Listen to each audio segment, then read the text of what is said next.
identify it. I consider myself British now, but I will say that part of me, the patriotic Brit inside of me, is devastated by the state of the UK currently, and I want to make that very clear. The patriotic Brit in me truly loves this country, and seeing what's happening to it, especially to our major cities, is almost heartbreaking to watch in real time. In what way? It's falling apart. This is a failed society. By every metric you can possibly measure, it is absolutely and utterly failing. The cost of living crisis, the crime rates, everything is falling apart. If you compare it to a country like the United Arab Emirates, you compare it to a city like Dubai, London, which should be the greatest city on earth, is failing in absolutely every metric because our leadership is a joke.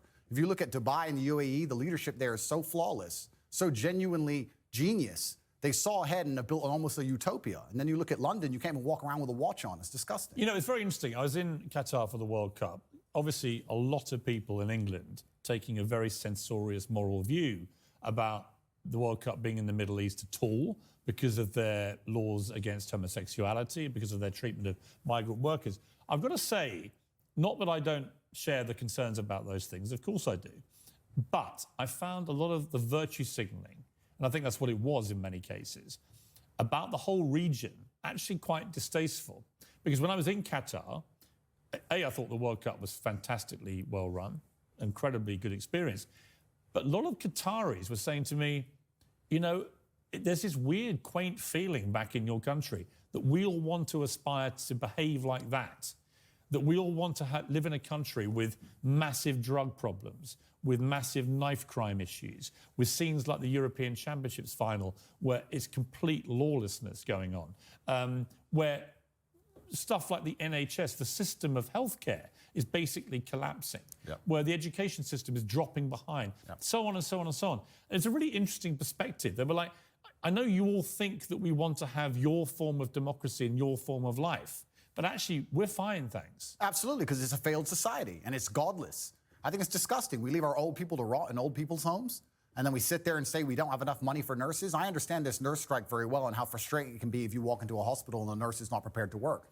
But the nurses would be prepared to work at the current wage if they believed this country was spending its money prudently. When you see this country spending its money and just absolutely wasting it, pulling out of thin air to fund proxy wars, God knows where, that has nothing to do with them. Of course, as a nurse, you're going to stand up and say, well, can't I get a pay rise?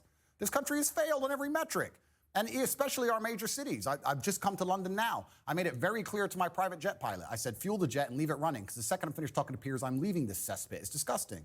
This country, and London as a whole, 10 years ago, was one of the most hospitable cities on earth. Now you cannot walk around safely with a watch on. And you're a full-grown man. You're a full-grown adult. When's the last time there's been a serious problem in your life that you completely ignored and it fixed itself? Never, ever. What are any of our politicians doing to fix any of the problems we're genuinely facing? Well, I saw today that Sadiq Khan is planning to run again for the third term of office as mayor. All I can say is everyone I know who's had any experience of crime at any level in London in the last few years has had a bad experience of it, of the way it's been handled. You know, I mean, I can give an example. I can reveal this now. I've talked for 18 months. I got a specific death threat on one of my son's Instagram pages in public, a public comment.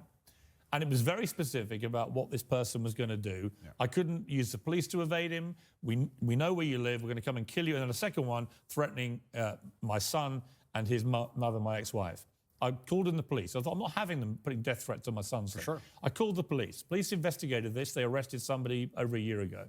And then I heard from the police this week that despite 18 months of investigation, of a publicly posted comment on Instagram threatening to kill me on my son's Instagram, that they will not be able to pursue the case. Now, and I thought, imagine, I'm high profile. This was a front page of the Sun newspaper, this story. If that same man called a transgender person the wrong pronouns, he would be in trouble. Right. So doesn't it just show how absolutely asinine and banal our legal system has become? That would never happen in a country like United Arab Emirates, the place I'm now residing in, Dubai, where the leadership has common sense. And I'm saying that all the leadership structures, doesn't matter if it's Labour or Conservative, across all of it in this nation have completely and utterly failed. Sadiq Khan is a loser, because when you have a city which is losing, which London is losing in all metrics across its competitive cities around the world, and you're in charge of it, by extension, you're a loser. I will tell you right now, instead of virtue signaling and giving Qatar a hard time over their religious beliefs, what we should be doing is a treaty with Qatar to build a prison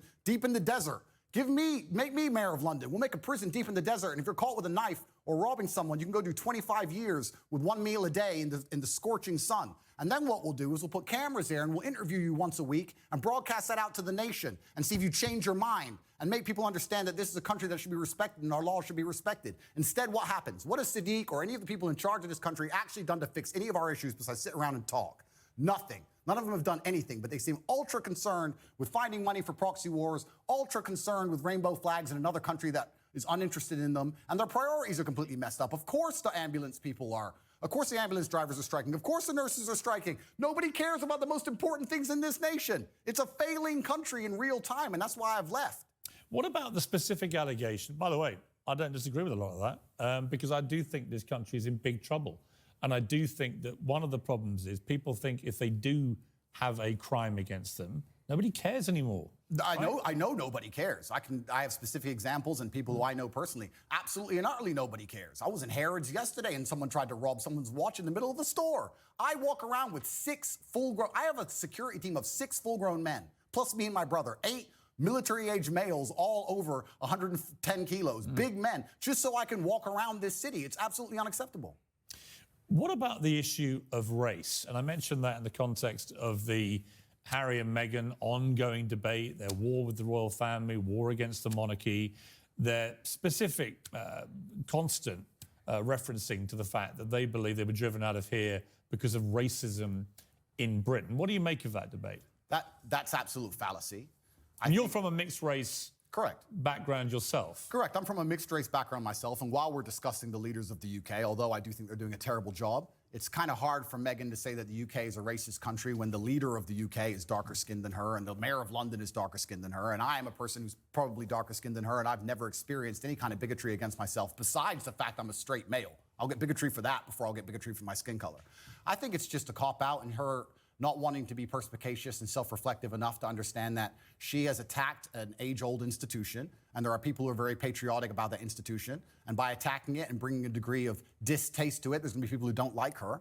And if you're a dislikable person, you can't just instantly stand up and say it's because of my skin color. It might be because of your actions and some of the things you've said. I mean, I think there's probably no doubt she's had racism on social media because it's... Who hasn't, Piers? It's a cesspage. You probably have. Well, as I said just now, I've had death threats on social media and no one seemed to care very much. Yeah. But I think that's probably inarguable. My issue with what they've both been doing is if you're going to make allegations against an institution like the royal family and the monarchy, you've got to actually provide some evidence. You can't just spray gun this thing out there and say, well, somebody was racist.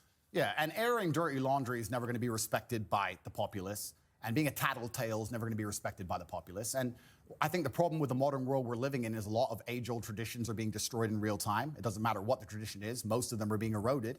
And something like the British royal family, which has been around for a very long time, is an age-old tradition. One of the things holding the UK together, one of the last things we have, to sit and detriment it and to sit and insult it and to give away secrets from inside of it and try and paint a negative image of it is going to upset a lot of people, and you have to be prepared for that backlash. You can't say I've done things that upset people, but it's nothing to do with what I've done. It's purely because of my skin color. Also, it's kind of ironic that she's doing that because she's not particularly dark-skinned. It's kind of funny to watch her sit and say, yeah, race. I think the truth is, I don't know what... Look, you can say that, I can't. The reality of it is, I just don't know what the specific